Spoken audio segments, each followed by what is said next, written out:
যারা জাপানে আসেন নাই বা জাপানের বাড়িঘর সম্পর্কে জানেন না, তারা কিন্তু প্রথমে দেখে বুঝতে পারবেন না এগুলা কাঠ নাকি ইট না অন্য কিছু। এত সুন্দর করে তারা ডিজাইন করে, দেখে মনে হবে এটা কিন্তু রেস্টুরেন্ট বা কোনো ভ্রমণের জায়গা। এই বাড়িটা দেখেন, বাড়িটার সামনে দিয়ে কিন্তু অনেক সুন্দরভাবে কাঠ দিয়ে ডিজাইন করা আছে। সাথে সামনে কিন্তু একটা আছে আপনার পোস্ট বক্স। এটা দেখেন আশপাশ দিয়ে কিন্তু অনেক বাড়ি আছে, জাপানিজ বাড়ি, এবং চারপাশে কিন্তু অনেক মাঠের মতো জায়গার মতো উঁচু নিচেও যে ডিজাইন ওই জাপানিজ বাড়ি। এই বাড়িগুলা দেখতে কিন্তু অনেকটা অ্যানিমেশন অর্থাৎ কার্টুনের মতো লাগে। সেরকম যোগাযোগ ব্যবস্থা ছিল না তখন, কিন্তু চারিদিকে এরকম নিধুম নিরালায় পরিবেশটা পড়ে থাকতো। তো আজকে কিন্তু এই তথ্য প্রযুক্তির যুগেও কিন্তু এরকম পরিবেশটা খুঁজে পাওয়া খুবই কঠিন। আসসালামু আলাইকুম, হ্যালো লিসেনার, সবাই কেমন আছেন? আশা করি আল্লাহর রহমতে সবাই ভালো আছেন। তো চলে আসলাম শ্যাম ক্যামেরা একটা নতুন ভিডিওতে। আজকে আপনাদের দেখাবো জাপানিজ লাইফ, অর্থাৎ জাপানের যে কাঠের বাড়িগুলো আছে এই বাড়িগুলোর সৌন্দর্য, জাপানিজরা কিভাবে বসবাস করে এবং পাশাপাশি তাদের বাড়ির ডিজাইনগুলো এবং তাদের বাড়ির আশপাশের যে পরিবেশগুলো এটা কেমন হয়। তো অবশ্যই যারা নতুন আছেন তারা সাবস্ক্রাইব করবেন, যারা পুরাতন আছেন তাদের প্রতি রইল আন্তরিক শুভেচ্ছা এবং ভালোবাসা। এই ধরনের ভিডিও শুধুমাত্র কিন্তু আমাদের চ্যানেলেই পাওয়া যায়, তো অবশ্যই কিন্তু সাবস্ক্রাইব করতে ভুলবেন না। ভিডিও প্রথম থেকে লাস্ট পর্যন্ত দেখার অনুরোধ রইল। তো চলুন সবাই একসাথে ভিডিওতে ঝাঁপিয়ে পড়ি। এটা জাপানের একটা বাড়ির আশপাশের পরিবেশ, বিশেষ করে বাড়িগুলা কিন্তু অনেক সুন্দর এবং সাইড দিয়ে কিন্তু আপনার বড় মেন রোড আছে। তো আমি মেন রোডে না ঢুকে আমি বাড়ির যে সাইডগুলা, যে সাইড দিয়ে জাপানিজরা বসবাস করে এই সাইডগুলো আপনাদের দেখাবো। আর এগুলা দেখলে কিন্তু আপনাদের মন ভরে যাবে, কারণ আপনারা জানেন জাপানিজ বাড়িগুলা কতটা সুন্দর হয় এবং কতটা দক্ষতার সাথে জাপানিজরা বাড়ি করে। এটা কিন্তু দুইতলা একটা ফাউন্ডেশনই বলি। এই দুইতলা ফাউন্ডেশনের নিচতলায় কিন্তু গাড়ি পার্কিংয়ের জায়গা করছে, উপরতলা কিন্তু থাকার ব্যবস্থা, এবং দুইতলা ওঠার জন্য কিন্তু আপনি এই সাইড দিয়ে সিঁড়ি পাবেন, এবং নিচতলায় থাকার জন্য কিন্তু আলাদা একটা গেট আছে। তো বাড়ির কালারটা কিন্তু ইটের কালার অনেকটা, তবে এগুলা কিন্তু কোনোটাই ইট না। আমি আগেও বলি এগুলা কিন্তু সব টাইলস, জাপানিজ টাইলস, অর্থাৎ প্রত্যেকটা বাড়িতে কিন্তু কাঠ দিয়ে তৈরি। আর কাঠ দিয়ে তৈরি হওয়ার কারণে আমরা সাইড দিয়ে যে ওয়াল করি এই ওয়ালগুলা কিন্তু ইটের মতো করে দেওয়া হয়েছে, যার কারণে যারা জাপানে আসেন নাই বা জাপানের বাড়িঘর সম্পর্কে জানেন না, তারা কিন্তু প্রথমে দেখে বুঝতে পারবেন না এগুলা কাঠ নাকি ইট না অন্য কিছু।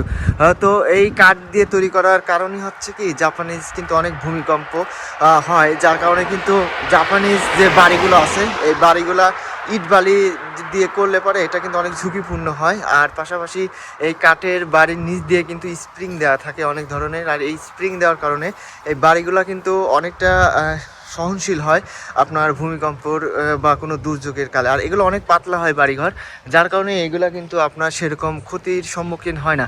আর এই বাড়িগুলোর সাইড দিয়ে কিন্তু অনেক সুন্দর সুন্দর বাগান করে, এবং বাগান বিশেষ করে কি আপনার বাগানের চেয়ে বেশি গুরুত্বপূর্ণ জাপানের হচ্ছে আপনার গাড়ি পার্কিং, কারণ জাপানে গাড়ি প্রচুর, যার কারণে কিন্তু গাড়ি পার্কিং করার জন্য কিন্তু আলাদা জায়গাতে আপনার গাড়ি রাখলে কিন্তু এক্সট্রা বিল পে করতে হবে, যার কারণে কিন্তু আপনার বাড়ির সামনে দিয়ে কিন্তু গাড়ি পার্কিংয়ের ব্যবস্থা করে। তবে এটা দেখেন, এটা কিন্তু একটা জাপানিজ বাড়ি, তবে এটা কিন্তু ভাড়াটিয়াদের জন্য তৈরি করা। আর ভাড়াটিয়াদের জন্য যে বাড়িগুলো তৈরি করা হয় সেগুলো কিন্তু দেখতে একটু অন্যরকম হয়, কারণ এখানে অনেক দেশের লোক, অনেক রকমের লোকজন থাকে, যার কারণে কিন্তু এই বাড়িগুলো কিন্তু জাপানিজ স্টাইলের থেকে একটু অন্যরকম হয়, কিন্তু সেগুলোও কিন্তু কাঠের বাড়ি। আর জাপানিজ নিজস্ব থাকার জন্য যে বাড়িগুলো করে সেই বাড়িগুলো কিন্তু অনেক সুন্দর হয়, কারণ প্রত্যেকটা বাড়ি কিন্তু অনেক টাকা খরচ হয়। এই যে বাড়িগুলো দেখতেছেন প্রত্যেকটা বাড়ির সামনে কিন্তু গাড়ি পার্কিং করা আছে। আর এই গাড়ি পার্কিংয়ের পাশাপাশি এখানে যাদের মোটরসাইকেল জাপানে সেভাবে দেখা যায় না, তবে মাঝে মাঝে দুই একটা দেখা যায়। আর বিশেষ করে সাইকেলের কিন্তু প্রচুর প্রচলন জাপানে। আর জাপানে সাইকেলের প্রচলন কারণ কি, আপনার জাপানে কিন্তু বাস গাড়ি টাড়ি সেরকম পাওয়া যায় না। আর দূর দূরান্তে যারা ভ্রমণ করে তারা কিন্তু নিজের গাড়িতে ভ্রমণ করে। আর আপনার কাছাকাছি যারা ভ্রমণ করে, যাদের গাড়ি নেই তারা কিন্তু ট্রেনে প্রচুর ভ্রমণ করে, এই জন্য ট্রেনে কিন্তু প্রচুর ভিড় হয়। এই একটা বাড়ি দেখেন, বাড়িটার চারপাশ দিয়ে কিন্তু আপনার বাগান দিয়ে অনেক সুন্দরভাবে গুছালো, অর্থাৎ বাড়িটা কিন্তু ভালোভাবে দেখা যাচ্ছে না। জাপানিজরা অনেক বাগান প্রিয়, বলতে পারেন যে বাগান পাগল। কারণ কি, জাপানিজরা এই যে শখগুলো আছে, ছোট ছোট যে বিষয়গুলো আছে এগুলো অনেক গুরুত্ব দেয়, এবং বাড়িঘরের চারপাশে কিন্তু আপনার প্রচুর পরিমাণে গাছগাছালি লাগায়া তারা কিন্তু সেটা সৌন্দর্য আরও ফুটিয়ে তোলে। এত সুন্দর করে তারা ডিজাইন করে, দেখে মনে হবে এটা কিন্তু রেস্টুরেন্ট বা কোনো ভ্রমণের জায়গা। এই বাড়িটা দেখেন, বাড়িটার সামনে দিয়ে কিন্তু অনেক সুন্দরভাবে কাঠ দিয়ে ডিজাইন করা আছে। সাথে সামনে কিন্তু একটা আছে আপনার পোস্ট বক্স, এখানে কিন্তু চিঠিপত্র রাখা হয়। আর আজকে ছুটির দিন, যার কারণে ল্যাপ তোষক যা আছে সব কিছু কিন্তু বাইরে তারা শুকাইতে দিছে। আর এখানে একটা বাইক আছে, স্কুটি আছে। এই স্কুটিটা রাখার জন্য কিন্তু বাড়ির সামনে একটা সুন্দর একটা জায়গা করছে। আর পাশাপাশি ভিতরে আপনার একটা কিন্তু কার আছে, আর সাইডে কিন্তু আপনার সাইকেল আছে। অর্থাৎ একটা বাড়িতে কিন্তু প্রত্যেকটা বিষয় অনেক দক্ষতার সাথে ইঞ্জিনিয়ার দিয়ে কিন্তু এই বাড়িঘর তৈরি করা হয়, যার কারণে এগুলো দেখতে অনেক সুন্দর হয় এবং এই বাড়িগুলোর ডিজাইনটাও কিন্তু অনেক সুন্দর। বিশেষ করে এই বাড়িগুলা কিন্তু অন্যান্য দেশে বা আমাদের দেশে কিন্তু দেখা যায় না, কিন্তু জাপানের মাঝে এই সুন্দর সুন্দর বাড়িগুলো দেখলে কিন্তু মনটা ভরে যায়। আর এত সুন্দর সুন্দর গাড়ি, এই গাড়িগুলোও কিন্তু অনেক দামি দামি, অনেক সুন্দর। বাড়ির সামনে কিন্তু লেখা আছে ইয়ামা মুরো, অর্থাৎ এই বাড়িওয়ালার হয়তো বা নাম ইয়ামা মুরো।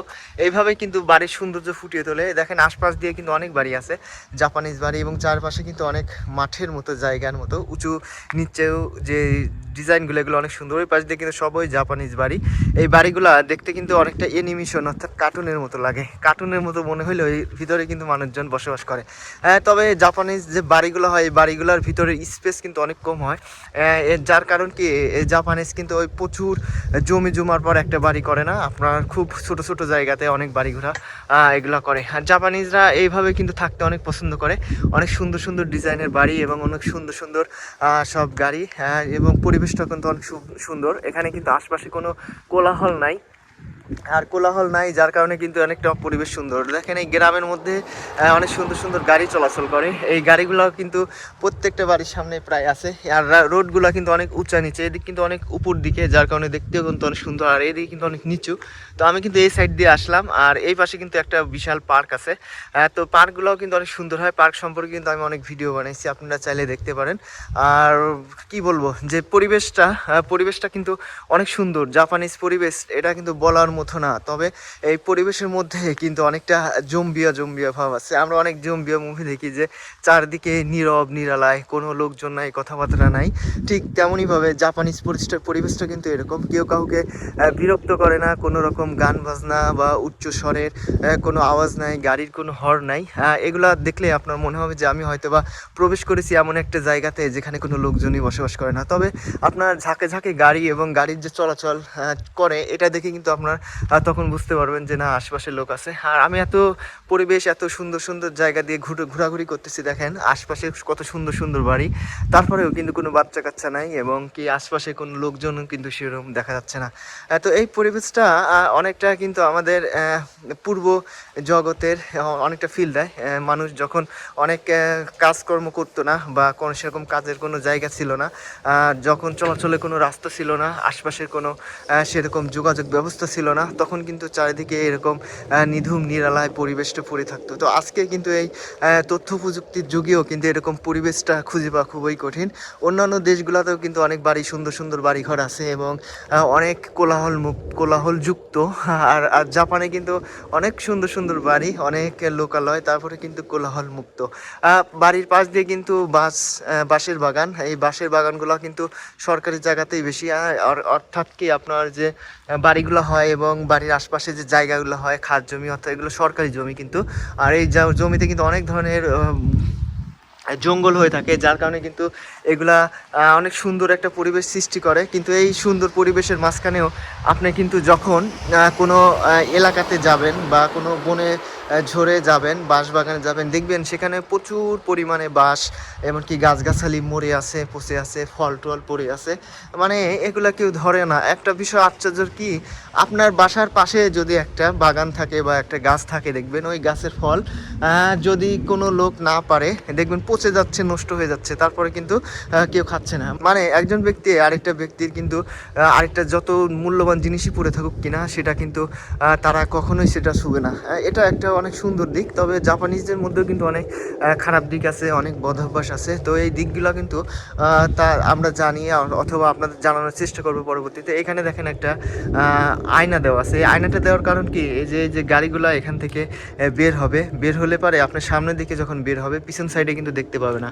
তো এই পিছন সাইড দেখার জন্য এই যে আয়নাটা লাগানো হয়েছে, এই আয়নার মাধ্যমে সে কিন্তু পিছন সাইডে দেখে অনেক সুন্দরভাবে কিন্তু গাড়িটা নিয়ে চলে যেতে পারবে। এরকম সুবিধা কিন্তু জাপানের রাস্তাগুলোতেও থাকে, এবং রাস্তাগুলোর পাশাপাশি নিজেরাও কিন্তু এগুলো অনেক সময় সাইডে লাগায়।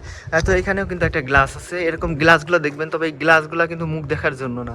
এই গ্লাসগুলো গাড়িগুলা সুন্দরভাবে পার্কিং করা এবং এই গাড়িগুলো এখান থেকে নিয়ে যাওয়ার জন্য এই গ্লাসগুলো ব্যবহার করা হয়।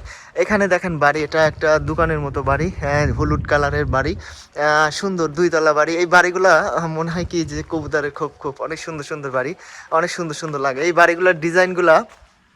আমরা অনেক সময় মুভিতে দেখি, কিন্তু তো বাস্তবে এই ফিলগুলা কিন্তু আপনারা দেখতে পারেন। আমার সাথে যারা সংযুক্ত আছেন তারা কিন্তু এই বাড়িগুলো দেখতে পারবেন। এখানে কিন্তু একটা জুস আছে মানে তো ভেন্ডিং মেশিন। তো ভেন্ডিং মেশিনগুলোর কাজকে আপনাদের অনেকেই বলছে আগে, এখানে কিন্তু বিভিন্ন ধরনের জুস পাওয়া যায়, তারপরে কফি পাওয়া যায়, আপনার সফট ড্রিঙ্কস পাওয়া যায়। এখানে কিন্তু প্রাইসগুলো দেওয়া আছে আপনার 130, 130, 110, 110। তো আপনার কাজ হবে কি, এই যে এখানে কিন্তু টাকা দিতে পারবেন আপনার 500 ইয়েন, 10 ইয়েন থেকে 500 ইয়েনের যে কয়েনগুলো আছে সেগুলো দিতে পারবেন। তাছাড়া এখানে কিন্তু সর্বোচ্চ 1000 টাকার আপনার নোট দিতে পারবেন। আর আপনার টাকা দেওয়ার পর ভুল হলে পরে এটা যদি আপনি চাপেন তাহলে কিন্তু আপনার টাকা ব্যাক আসবে।